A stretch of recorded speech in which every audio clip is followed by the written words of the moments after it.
Real talk, kung hindi ka na mahal ng isang tao, kailangan mo na siyang bitawan. Hindi dahil hindi mo na siya kailangan, kundi para hindi ka na masaktan. Kaya bitaw na, tanga ka na nga, bobo ka pa. Kasi kung itutuloy mo pa, para kang lumalaban mag-isa. Talo ka na nga, nilalaban mo pa. Kaya kung mahal mo talaga siya, handa mo siyang bitawan para hindi na kayo mahirapan.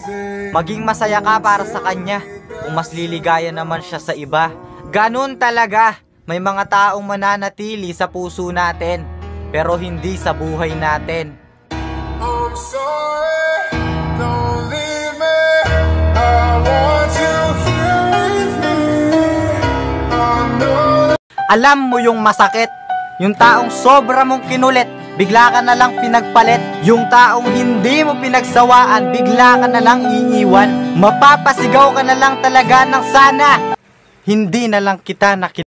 Girls, ugali, wag itsura. Hindi porket gwapo na, sasagutin nyo na. Tapos pag nasaktan kayo, sasabihin nyo lahat ng lalaki manloloko. Paano kung sabihin nila, lahat ng babae, gwapo lang gusto? Ang unfair nyo, no? Lagi na lang lalaki ang mali. Hindi lang kayo nasuyo, gusto nyo break agad. Girls, kung umiiyak tayo, umiiyak din sila. Kung gusto mo ng suyo, gusto din nila yun. Kaya wag puro sarili natin, iniintindi natin, nasasaktan din sila. Kaya kong panindigan na ikaw lang. Huwag mo lang iparamdam sa akin na ako ay parang baliwala lang.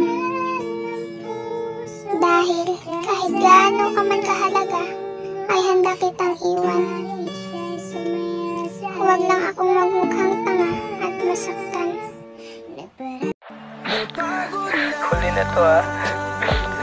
Hindi na kita pipilitin mag-reply.